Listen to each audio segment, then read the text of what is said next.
A broken cowboy walked into a dying desert town and found a black horse everyone else wanted dead.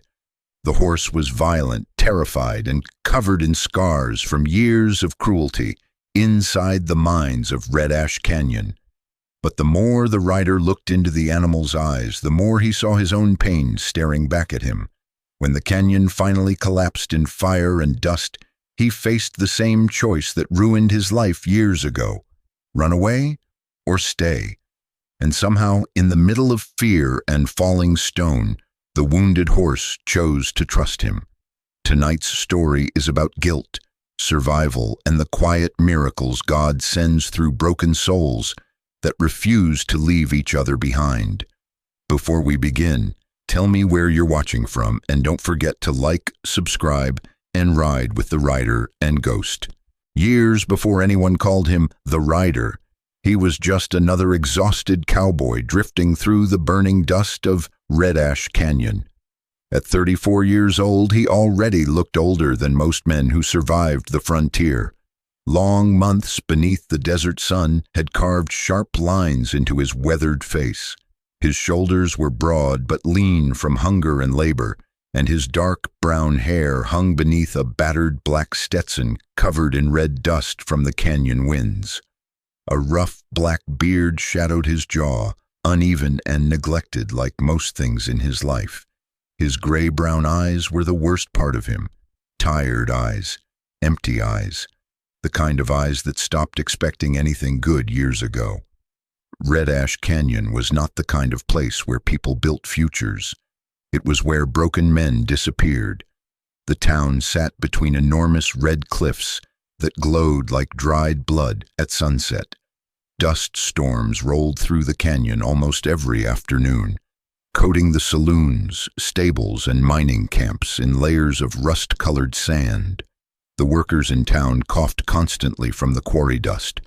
Most men either drank themselves numb or worked until their bodies gave out. The Rider did both.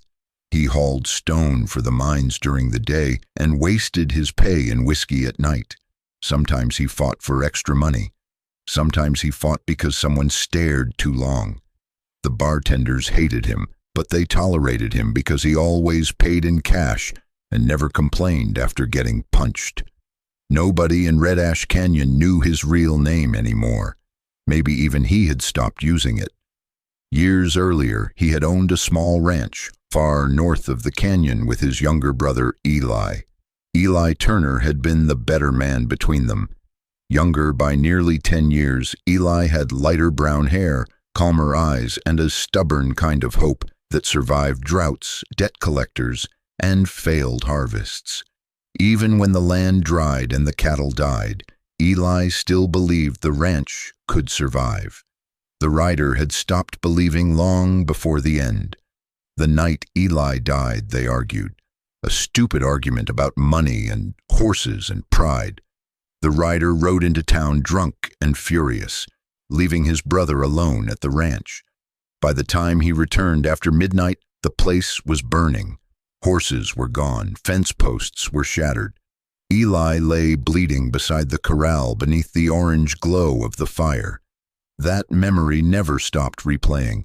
Not the flames, not the blood, but Eli calling his name while he was somewhere else drinking whiskey. From that night forward, the Rider learned one rule: never stay long enough to lose someone again.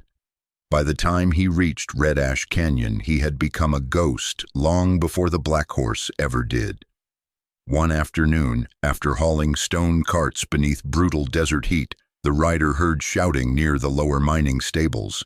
Men were gathering around one of the holding pens, laughing nervously while someone loaded a rifle. The Rider almost ignored it. Almost. Then he heard the sound.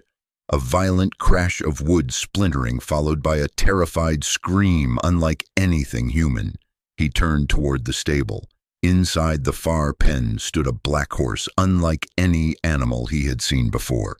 The horse looked about 5 years old, tall and heavily muscled, despite visible starvation beneath the ribs. Red canyon dust coated its black coat until parts of the animal looked stained, dark crimson beneath the lantern light. A tangled mane fell over wild, dark eyes filled with fear and fury. Old whip scars crossed both shoulders. One rear leg trembled slightly every time the horse shifted weight. The horse slammed itself against the wooden stall, again hard enough to shake the walls. Several men stepped backward immediately. "Devil horse," one miner muttered. The mine foreman stood near the gate, holding a rifle. Hank Durham was a thick-necked man in his 50s, with gray stubble, heavy shoulders, and skin burned permanently red by desert sun. He looked more exhausted than cruel. Years managing desperate workers had drained whatever softness remained in him. "That thing broke another cart today," Hank said. "Damn near crushed 2 workers." The horse jerked violently against thick ropes tied around its neck and chest. Foam dripped from its mouth. One eye rolled white with panic whenever anyone moved too fast. "It ain't evil," another worker said quietly. "Just crazy." The rider stared at the animal longer than he intended. Not crazy, terrified.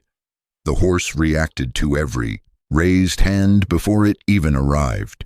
Years of beatings had taught the animal to expect pain first and survival second.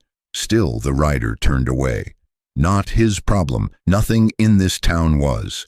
Behind him, Hank pulled the rifle bolt back. The sound echoed sharply through the stable. Then the horse exploded against the stall again, with such violent panic that the entire pen shook. Wood cracked. Dust fell from the rafters. The animal let out a raw, desperate scream that froze something deep inside the rider's chest. For one impossible second, it sounded exactly like Eli calling his name through the fire. The rider stopped walking, his jaw tightened. The canyon wind outside carried heat through the stable doors, while the horse kept slamming itself against the wood trying to escape death. Nobody else moved. Nobody else cared. The rider hated that part most because he understood it. Men in places like Red Ash Canyon learned quickly that caring only got people buried. Hank raised the rifle. The rider turned back slowly. "How much?" The foreman frowned. "What?" "The horse." Laughter spread through the stable immediately. One miner nearly choked on his cigarette laughing. "That thing'll kill you by sunrise." The rider stepped closer anyway. The horse immediately flattened its ears and kicked violently against the stall wall. Fear lived in every inch of the animal's body. Hank lowered the rifle slightly. "You serious?" The rider pulled a small pouch from his coat and dumped every remaining coin into Hank's hand. Not enough. Barely half. "That's what I got." Hank weighed the coins silently. "Still short. I'll work the debt." "You already work too much." "Then add more." The stable went quiet. The rider did not know why he was doing it. Maybe guilt finally hollowed him out enough to let something human back inside. Maybe he was tired of walking away from living things screaming for help. Or maybe he simply could not survive hearing that sound twice in one lifetime. Hank finally shrugged. "Fine. But when that beast stomps your skull in, don't expect sympathy." The ropes were slowly untied from the stall. The horse immediately lunged backward, breathing hard, ready to attack anyone nearby. Workers scattered from the pen entrance. Dust swirled through beams of evening sunlight cutting across the stable. The rider stood still. The horse stared directly at him, not with trust, not gratitude, only fear. The same fear the rider carried every day since losing his brother. Outside the stable, the town laughed at him for buying the devil horse. Inside the stall, the black horse kept staring at him like another man who would eventually hurt it too. And for the first time in years, the rider realized he did not know which one of them was more dangerous. The black horse tried to kill him before sunrise. The rider woke to the sound of wood exploding somewhere behind the boarding stable. For one confused second, he thought another canyon fight had broken out during the night. Then came the violent scream of terrified horses, followed by a crash so heavy the walls shook dust from the ceiling beams. He grabbed his revolver automatically and ran outside. Cold desert wind whipped through Red Ash Canyon before dawn, carrying red dust beneath the pale blue sky. Lanterns burned weakly near the stable yard where several workers shouted and stumbled backward away from the far pen. The black horse slammed both rear legs into the stall door again. The wood split wider. Foam covered the animal's mouth and neck. Its dark, muscular body trembled violently beneath layers of dried canyon dust. One eye rolled white with panic whenever someone stepped too close. The old rope burns around its chest were raw and bleeding again where it had fought against restraints all night. "Damn thing never stopped," one stable hand muttered. The rider stepped closer. The horse instantly snapped toward him with flattened ears and bared teeth. Not anger, fear. The rider hated that he recognized the difference. The stable owner, a thin, bald man named Curtis Vale, stood nearby holding a shotgun under one arm. Curtis had spent 20 years renting stalls to miners and freight riders crossing the canyon. The constant dust had permanently damaged his lungs, leaving his breathing shallow and uneven. He looked exhausted already.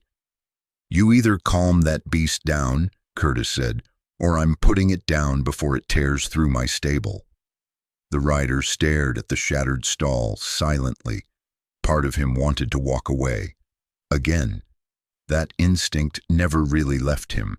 Every difficult thing in his life eventually turned into something he abandoned before it could destroy him first. But the horse kept staring at every human hand like it expected pain. That part felt too familiar. The rider stepped into the stall slowly. The horse lunged immediately. Its shoulder smashed into his chest hard enough to throw him against the wall. The rider cursed and nearly reached for his revolver out of instinct, while the animal spun wildly inside the cramped pen. Dust and straw exploded into the air. Outside, laughter echoed from several workers watching the scene. "Devil horse don't like you either." The rider shoved himself upright, furious now. He grabbed a loose rope from the floor and stepped toward the horse again. The animal instantly panicked harder at the sight of the rope. It slammed backward so violently the stall boards cracked. The rider froze. The horse was not reacting to him. It was reacting to the rope itself. Every muscle in the animal's body locked with terror before the rope even touched it. Something ugly twisted in the rider's stomach. He slowly lowered the rope. The horse kept breathing hard but stopped trying to smash through the wall. That tiny difference disturbed him more than the violence did. Over the next several days, things only became worse. The horse barely ate. It kicked anyone who approached too fast. It bit through one lead rope and nearly broke its own neck trying to escape another. Twice it attacked stable hands simply for entering nearby stalls. Men in town started taking bets on how long the rider would survive. Before getting trampled, the rider responded the only way he knew how. With anger, he shouted at the horse, yanked ropes too hard, threw a bucket against the wall one night after the animal refused water again. At the saloon, he punched a miner unconscious after hearing another joke about the cowboy sleeping with his demon horse. But every time he drank enough whiskey to forget why he cared, he still found himself walking back toward the stable before dawn. Every time. One night he stood outside the stall staring at the horse for nearly an hour, while the canyon wind carried dust through the wooden cracks. The black horse stood rigid in the far corner watching him without blinking. Neither trusted the other. Neither knew why the other kept returning. Then came the fever. The rider noticed it first by accident while replacing water buckets. The horse was no longer pacing, no longer fighting the walls. It stood shaking beneath the lantern glow with its head lowered unnaturally. The rider stepped closer carefully. Heat rolled from the animal's body. Its breathing sounded wet. When he touched the shoulder lightly, the horse nearly collapsed sideways. Beneath the dust and scars, one old whip wound had swollen badly with infection. "Damn it," the rider muttered.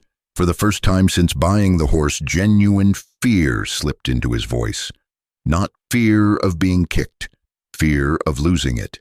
He hated himself for feeling that. The only doctor in Red Ash Canyon lived at the edge of town near the quarry road. Rosa Merrick ran a small clinic from an old sandstone building, stained permanently red by canyon dust. Light still burned behind her windows when the rider arrived after midnight. Rosa answered the door, holding a lantern in one hand and a cigarette in the other. She looked around, 40 years old, with strong shoulders, dark hair tied loosely behind her neck, and tired brown skin weathered by heat and years of sleepless nights. Sharp black eyes studied people too carefully, as though she had spent too many years watching bodies fail. A thin scar crossed her left wrist beneath rolled sleeves stained faintly with medicine and old blood. "You're bleeding," she said immediately. The rider glanced at his split knuckles. "Not mine I'm worried about." Rosa noticed the stable dust on his coat. "Horse?" He nodded once. She grabbed her medical bag without another question. The ride back to the stable passed mostly in silence. Rosa smoked the entire way while the canyon winds blew sparks from the cigarette into darkness. Inside the stall, the black horse reacted violently the moment Rosa entered. Its breathing quickened instantly, ears flattened, body trembling. The rider grabbed for the rope hanging nearby. "Don't!" Rosa said sharply. The rider stopped. Rosa studied the horse quietly beneath the lantern light. The swollen, infected shoulder, the old scars, the panic whenever hands moved too quickly. Then she looked directly at him.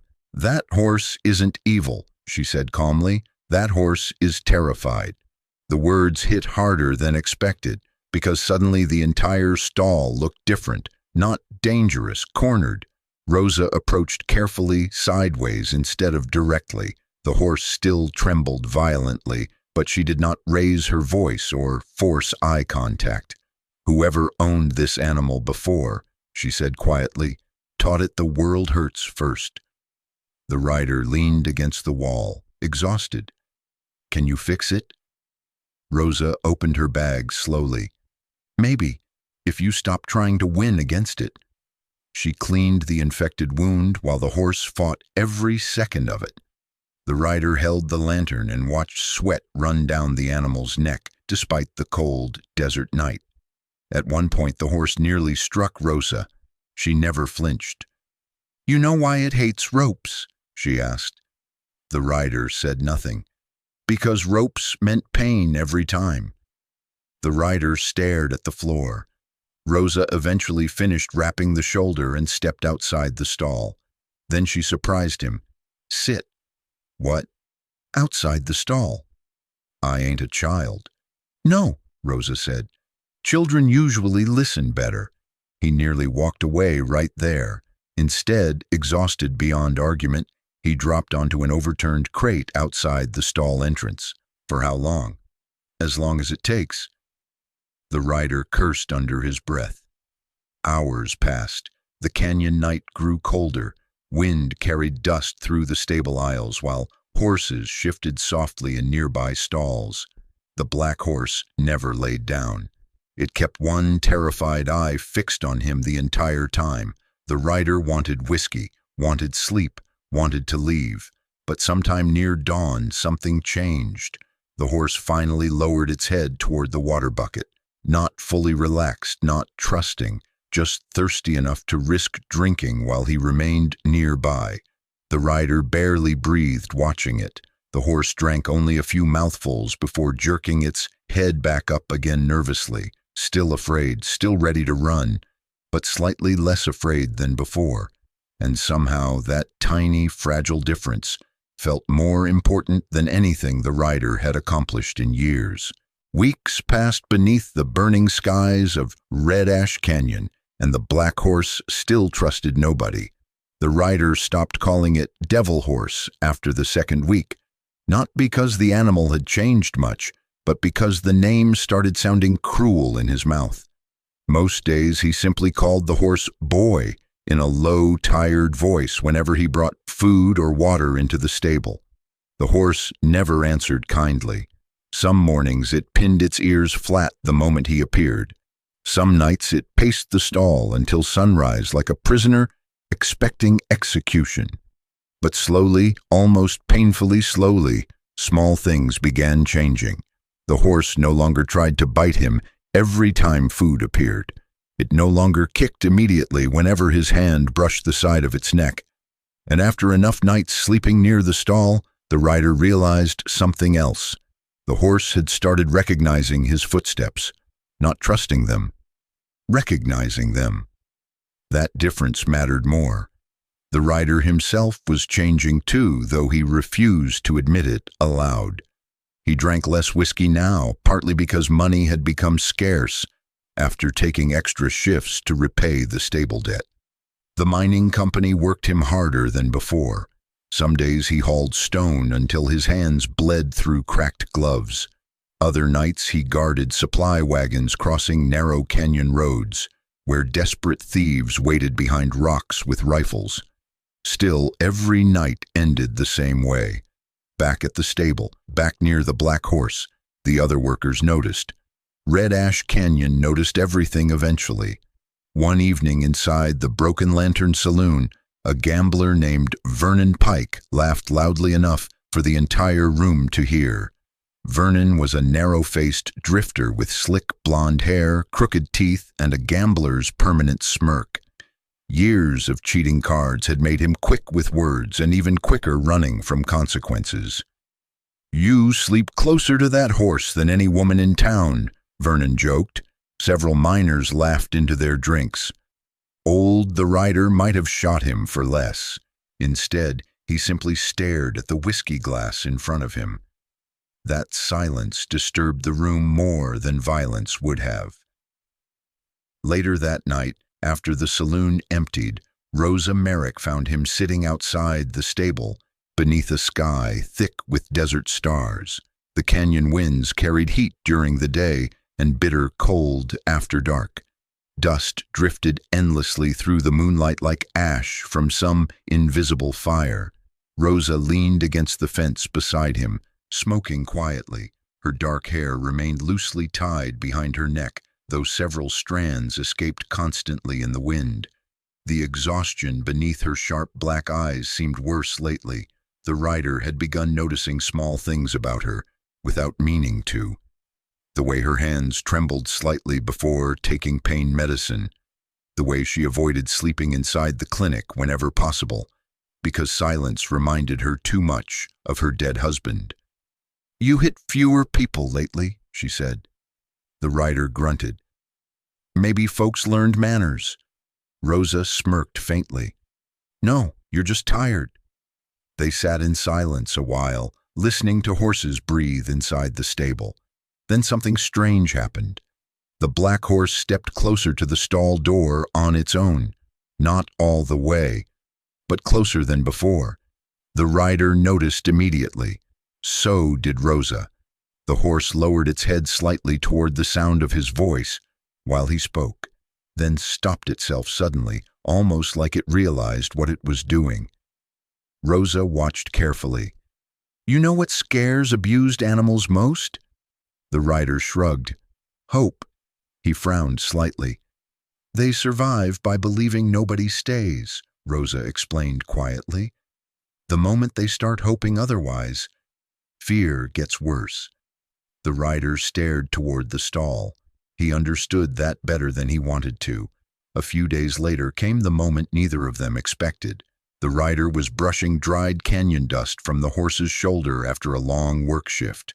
The horse still hated brushes and shifted nervously during every movement, but it no longer exploded into panic immediately. That alone felt impossible compared to the first week. As the rider brushed dirt away beneath the lantern light, he suddenly froze. There, burned faintly into the horse's skin beneath old scars, a brand, not his family's ranch mark, but familiar. The rider leaned closer, slowly. The symbol belonged to the Mercer Freight Company, a transport outfit. that once delivered horses and supplies through the northern territories years ago. They had worked closely with his old ranch before everything collapsed. His stomach tightened painfully. He remembered the night of the attack again. The stolen horses, the burning fences, the confusion. The horse standing before him now had not belonged to his family, but it had survived the same disaster, same thieves, same world, same cruelty. The realization hit harder than whiskey ever could. This was not fate, not destiny, just two living things dragged through the same hell in different ways. Rehook that night, long after the stable quieted, the rider sat alone outside the stall, staring at the faded brand beneath the horse's coat. Moonlight slipped through the wooden boards in pale silver lines while Ghost stood silently in the corner watching him. Then, for the first time since arriving in Red Ash Canyon, the horse made a sound that was not violent, a low, uncertain breath, soft, almost questioning. The rider slowly lifted his eyes. The horse had stepped closer during the silence without him noticing, not close enough to touch, but close enough that the rider could hear its breathing clearly in the dark. For one dangerous second, something inside him wanted to believe trust was possible. That frightened him more than the horse ever had. The next evening the rider got drunk again. Not wildly, not violently, just enough for old memories to crawl back out. He returned to the stable after midnight carrying half a bottle and too much guilt. The horse immediately sensed something wrong. Its ears flattened before he even reached the stall. The rider stared at the faded brand again beneath lantern light. "You were there," he muttered quietly. The horse shifted nervously. "You survived." His voice hardened without warning. And Eli didn't. The horse suddenly backed deeper into the stall. The rider hated himself immediately for hearing fear in the animal's breathing again. But whiskey and grief twisted together into something ugly. "You know what's funny?" he said bitterly. "You probably don't even remember any of it." The horse flinched as he stepped too fast toward the stall door, not because the rider had struck it, because it expected him to. That realization hit harder than a fist. The rider stopped moving completely. The horse stood trembling in the corner, ready for pain that had not happened yet. And suddenly the rider saw himself through the animal's eyes. Another angry man, another pair of hands, another threat. The whiskey sickness turned cold inside him. Slowly, carefully, he removed the revolver from his belt and set it on the ground outside the stall. Then he stepped backward, farther, until he sat against the opposite wall several feet away. The horse kept staring. The rider lowered his head into his hands. "I'm sorry," he said quietly, not to Eli, not to God, to the horse. The words felt strange leaving his mouth, heavy, honest.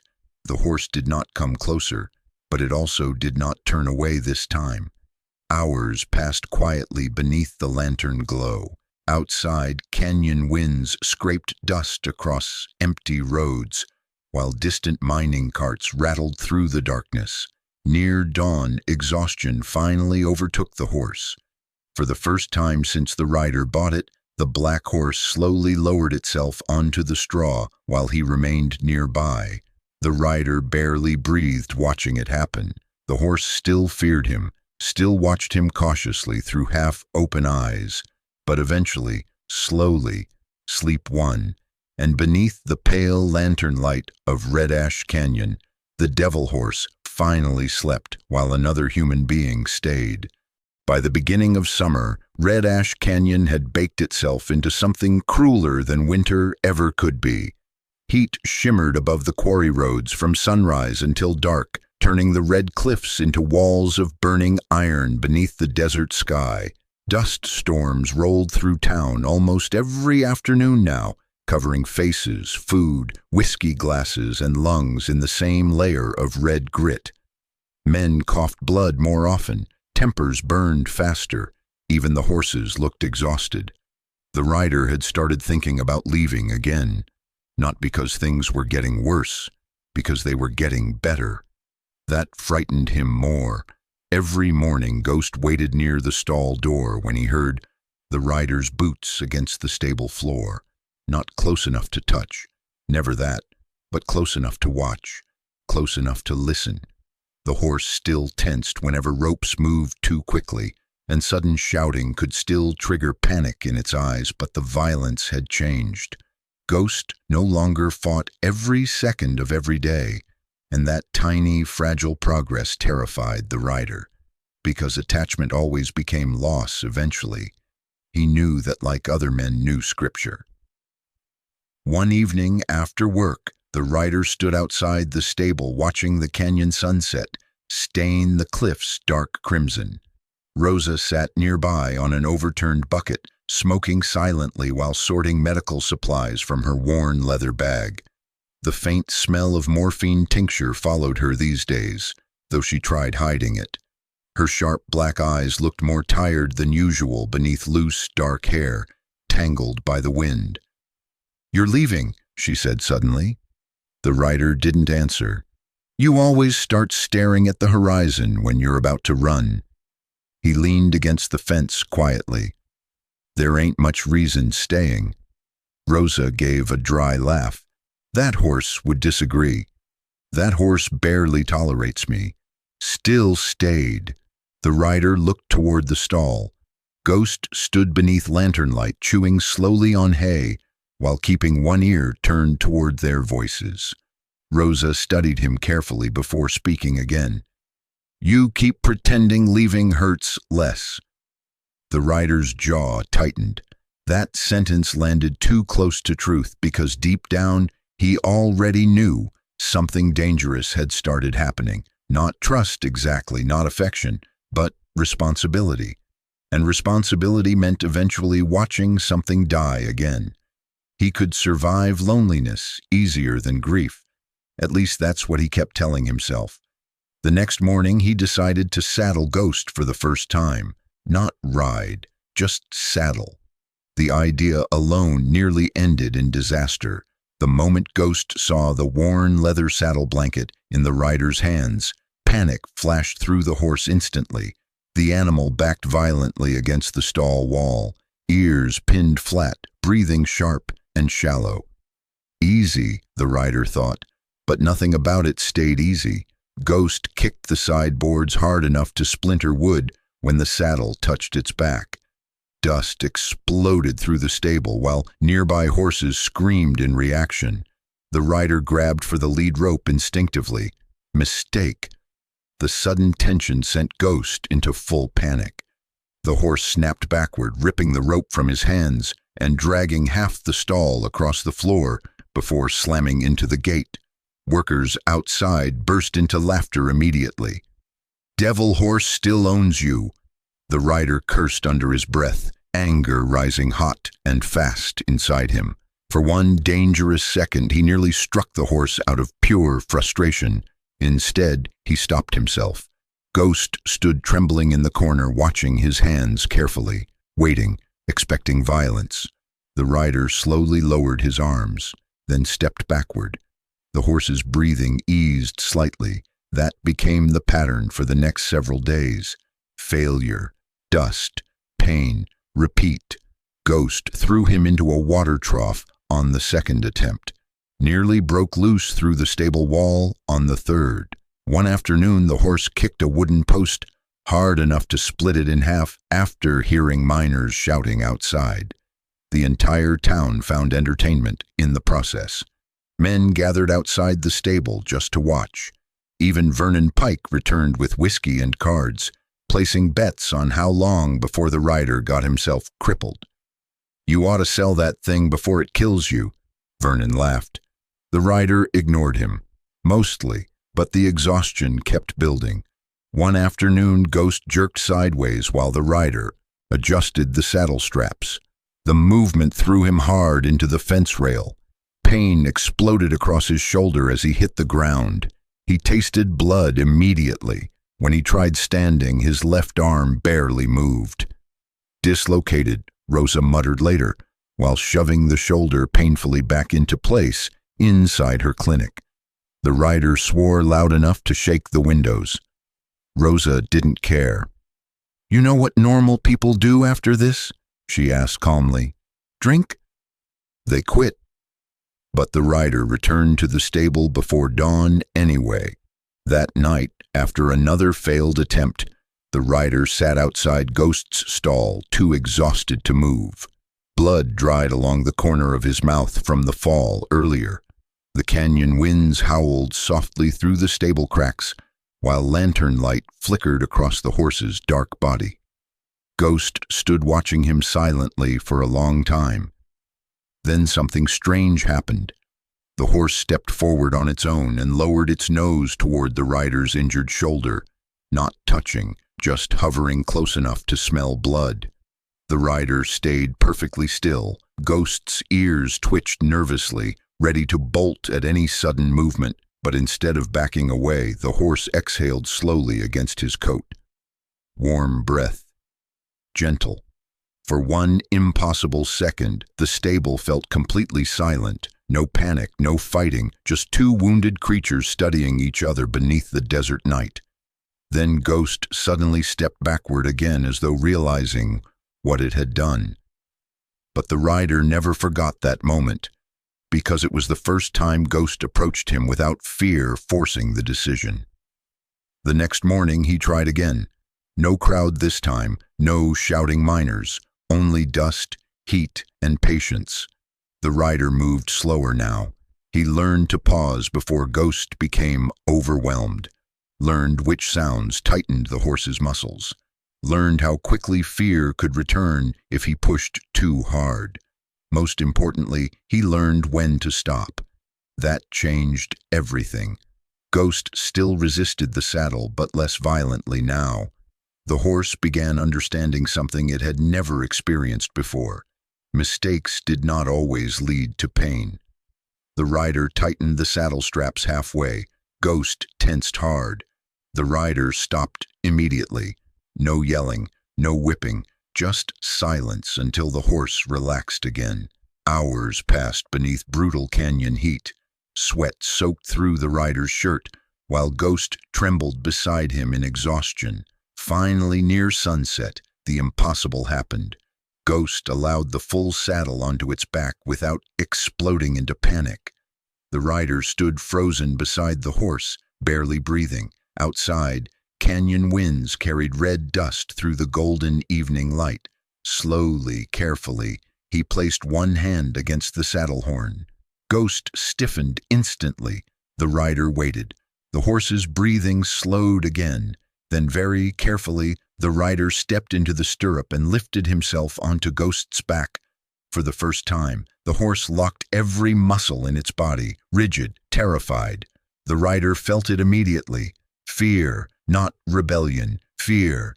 So after only a few seconds, before Ghost could spiral back into panic, the rider swung back down onto the dirt immediately. No forcing, no dominance, no punishment. Ghost stood frozen, confused. The rider loosened the straps quietly and stepped away. And for the first time in its entire life, the black horse learned something no human had ever taught it before. A man could stop before causing pain. The canyon wind blew softly through the stable as sunset covered both man and horse in red desert light. Neither trusted completely yet, but neither walked away either. The cracks began 3 days before the mountain finally gave way. At first they looked harmless, thin fractures spreading across the upper canyon walls like veins beneath dry skin. Most workers noticed them immediately. Men who spent years inside mines learned to recognize danger, the same way sailors recognized storms. But in Red Ash Canyon, recognizing danger did not mean escaping it. It only meant dying tired instead of surprised. The mine owners demanded deeper excavation anyway. Too much money had already vanished into the canyon walls, and desperation had spread through the town faster than reason. Freight contracts were failing. Water prices were rising. Several workers had already left for northern rail camps. The quarry bosses wanted one final deep extraction before abandoning the canyon completely, so the digging continued. The rider hated the sound the canyon made now. Every morning while hauling supply carts into the lower quarry roads, he heard the cliffs groaning faintly beneath the desert heat. Rocks shifted where they never shifted before. Dust slipped constantly from cracks high overhead. Even the animals felt it, especially Ghost. The black horse had become restless during the past week. Its ears constantly twitched toward the canyon walls. Some nights it refused to enter certain work tunnels entirely, planting its hooves into the dirt until workers cursed and beat at the harness straps. The rider stopped them twice. That caused problems. "You turning soft now?" one miner spat one afternoon. The rider ignored him, mostly because he knew the man was partly right. Ghost still was not truly tame. The horse tolerated saddles now, tolerated short rides through town, tolerated the rider's voice and touch, in ways that would have seemed impossible weeks earlier. But fear still lived inside the animal like an old wound waiting to reopen, and the canyon itself was becoming one giant wound. The morning of the collapse began brutally hot. Red sunlight spilled across the cliffs before dawn, turning the entire canyon into a furnace of dust and stone. Workers moved sluggishly beneath the heat, sweat already soaking through shirts before breakfast.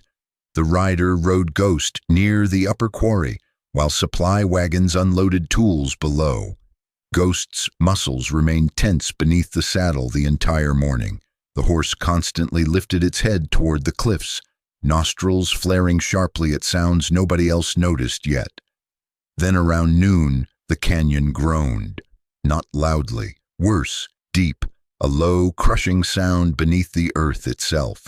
Every horse in the quarry reacted instantly. Ghost froze beneath the rider. Mules screamed against harness lines below the excavation ramp. Workers stopped mid-swing and looked upward. Small stones began bouncing down the cliff walls around them. Someone shouted. Then the mountain broke. The collapse exploded through Red Ash Canyon like thunder ripping open the earth. Massive sections of red stone tore free from the upper quarry wall, crashing downward in waves of dust and shattered rock. The ground itself lurched violently beneath men and animals alike. Screaming filled the canyon. Workers ran blindly through clouds of red dust thick enough to choke lungs instantly.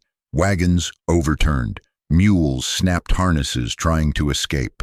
One entire support beam near the tunnel entrance shattered beneath falling stone. The rider barely kept Ghost from bolting immediately. Then he saw why the horse was panicking. Several freight horses remained trapped near the lower quarry lift, tangled in broken hauling lines beside the collapsing tunnel entrance. Terrified animals screamed and kicked against falling debris while workers fled past them. Ghost reacted instantly to the sound, not heroically, instinctively. The black horse jerked violently sideways toward the trapped animals while the canyon continued collapsing around them. The rider lost grip on one rein for half a second. That was enough. Ghost tore free. The rider hit the dirt hard as the horse vanished into red dust below. "Ghost!" he shouted before even realizing he had used the name aloud inside his own mind. More rock crashed down nearby. Men pushed past him toward open ground while dust swallowed the lower quarry entirely. For several terrible seconds the rider could not see anything. Then through the haze he spotted Ghost near the tunnel entrance.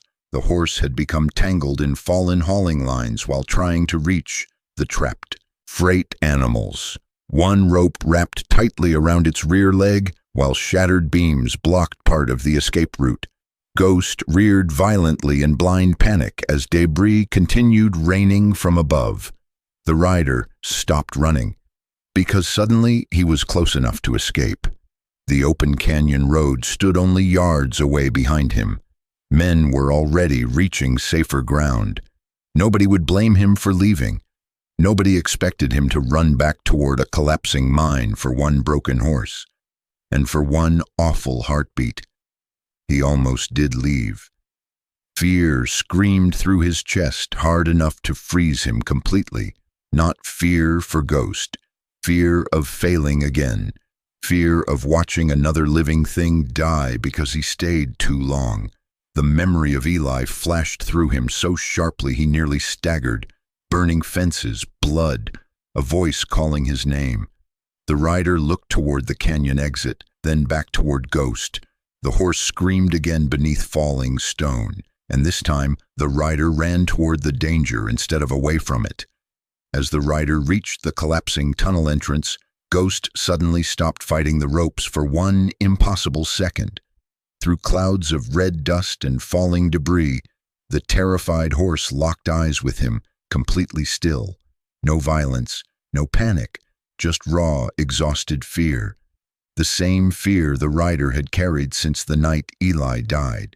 In that suspended moment beneath a dying canyon, it felt less like a man rescuing an animal, and more like two survivors silently asking whether the other would stay.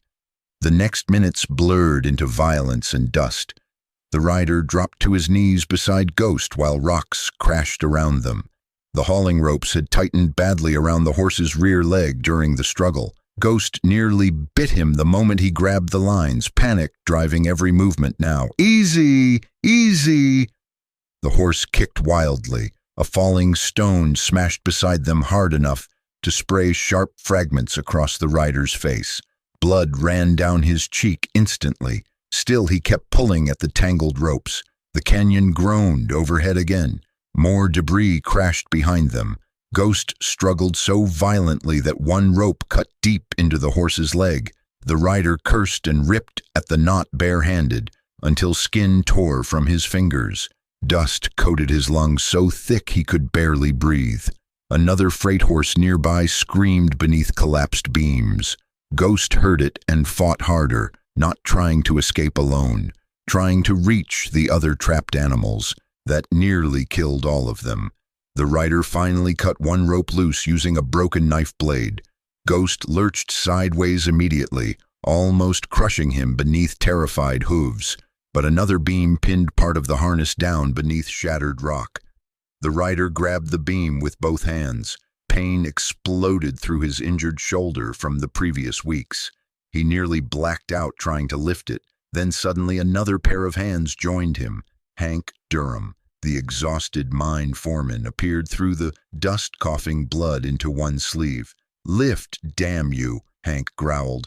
Together they shoved the beam aside just enough. Ghost tore free instantly. The black horse stumbled several steps before collapsing to one knee beneath the weight of exhaustion and dust. "Move," Hank shouted. The canyon wall above them cracked again. This time Ghost did not bolt away. The horse turned back. Slowly, painfully, red dust covered the entire animal until it looked carved from the canyon itself. The rider stood frozen several feet away, bleeding from both hands and face, while the world collapsed around them. Then Ghost walked toward him, one slow, uncertain step at a time, until finally the horse lowered its head against the rider's shoulder. No triumph, no dramatic music, just trust. Small, fragile, real. The rider closed his eyes against the dust and rested one shaking hand against the horse's neck. For the first time in years, he said the name aloud. Ghost. And somehow the canyon did not feel completely empty anymore. The dust never truly settled after the canyon collapse. For weeks afterward, Red Ash Canyon looked like a town half buried alive. Entire sections of the quarry remained blocked by broken stone and unstable cliffs. The air stayed thick with red powder that drifted endlessly through the streets, like smoke from an old fire. Men walked slower now, some with bandaged ribs, some with missing friends, some simply gone. But poverty did not stop because people suffered. The mine reopened before the dead were fully counted. Smaller crews, longer hours, lower pay. The canyon had swallowed lives, and still the world demanded more labor from the survivors. The rider watched all of it with the same tired eyes he had carried into town months earlier. Yet something inside him no longer fit the same shape. He still slept outdoors most nights instead of renting rooms, still avoided crowded saloons, still woke from dreams with Eli's voice trapped somewhere between memory and guilt. Some evenings he stood outside town, staring at the desert horizon, with that old instinct pulling at him again. Leave before something matters too much. Leave before losing hurts again. But every time he started imagining the road out of Red Ash Canyon, Ghost appeared beside him, not close enough to touch at first, just there, waiting. The black horse had changed after the collapse too, not magically, not completely. Fear still lived inside the animal. Sudden shouting still made Ghost tense instantly. Ropes still caused visible discomfort. But now, when the rider entered the stable, Ghost no longer flattened its ears immediately. Sometimes the horse even stepped forward before realizing what it was doing. The biggest change came quietly. Ghost stopped trying to run. One cool morning before sunrise, the rider entered the stable carrying the saddle over one shoulder. Lantern light flickered softly across wooden beams, while wind pushed red dust beneath the doors. Ghost lifted its head from the hay and watched him carefully. Months ago, the sight of that saddle would have triggered panic. Now the horse only stood still. The rider approached slowly, giving the animal space to move away if needed. Ghost didn't. The saddle blanket touched the horse's back first. Muscles tightened beneath black skin instinctively, but the panic never fully came. The rider worked quietly, adjusting straps with slow, practiced movements. No ropes, no tying posts, nothing forcing the horse to stay, and still Ghost remained there beside him, beneath the pale desert dawn. The rider paused halfway through tightening the saddle straps. For a long moment he simply rested one hand against Ghost's neck, while canyon wind sighed softly through the stable walls. No crowd watched. No triumphant music filled the air. Just dust, leather, breathing, and two wounded creatures learning trust one careful inch at a time. As the rider finished securing the saddle, Ghost suddenly lowered its head toward his chest and stayed there. Not seeking food, not frightened, just resting the weight of its scarred face briefly against him while the morning wind moved through the stable. The rider froze completely. Then, for one painful second, he remembered Eli leaning against him exactly the same way after long workdays at the ranch years ago. The memory hit so hard he nearly stepped backward, but Ghost did not move. The horse simply breathed quietly against his coat, as though trusting him had finally become less frightening than being alone. That frightened the rider more than anything. Later that afternoon, Rosa found him sitting beside the canyon ridge overlooking town. Ghost grazed nearby among dry desert weeds, while buzzards circled high above the cliffs. Rosa carried 2 tin cups of coffee in one hand and walked carefully over loose rock. The exhaustion in her face had deepened lately. She slept even less after the collapse because injured workers kept arriving at all hours. Fine lines had formed beneath her sharp black eyes, though she still moved with the same stubborn strength that kept the entire town alive more often than anyone admitted. "You leaving soon?" she said instead of asking. The rider accepted the coffee silently.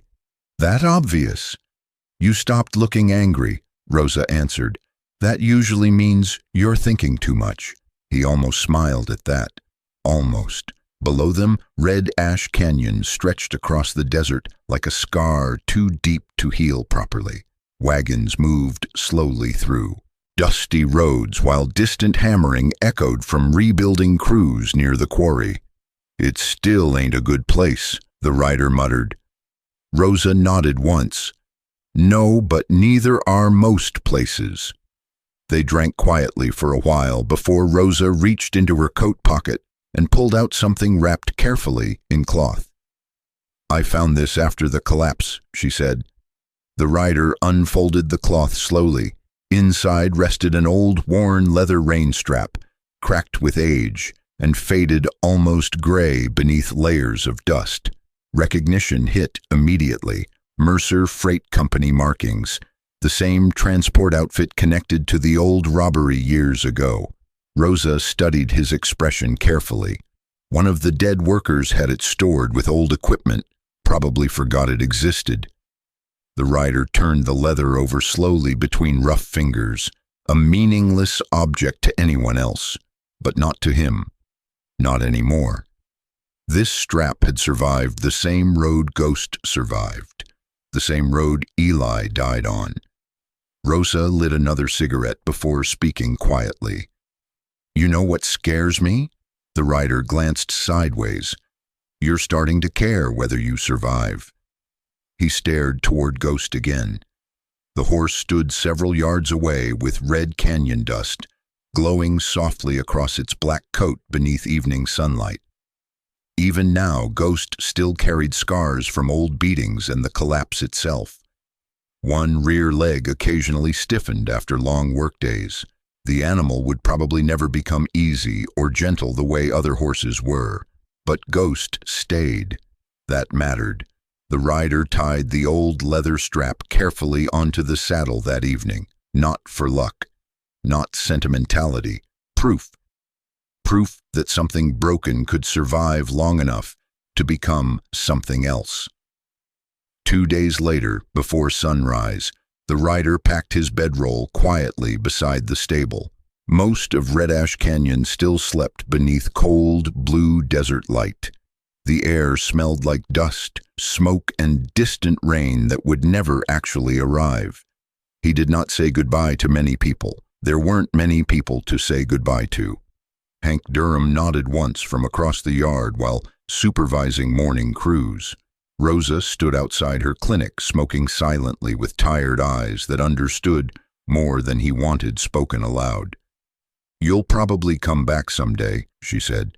The rider adjusted Ghost's saddle. "Don't bet money on it." Rosa smirked faintly. Too late. Then he climbed into the saddle. Ghost shifted beneath him but stayed calm. Together they rode slowly out of Red Ash Canyon beneath the rising desert sun. Not legends, not heroes, just a damaged man and a horse that finally no longer expected every human touch to hurt. Hours later, far beyond the canyon roads, they reached an empty stretch of desert trail where an immigrant wagon sat tilted sideways beside broken wheels. A family stood nearby, arguing in exhausted panic while 2 small children cried beneath the heat. The rider saw them immediately and kept riding. Old instinct, old survival, don't stop, don't get involved. But after several yards, Ghost slowed, then stopped completely. The rider sighed tiredly. "Come on." Ghost didn't move. The black horse simply stared toward the stranded family, then slowly turned its head back toward him. The rider closed his eyes briefly beneath the desert wind. Part of him still wanted to leave. That part would probably never disappear entirely. But finally, he muttered one quiet word. "Fine."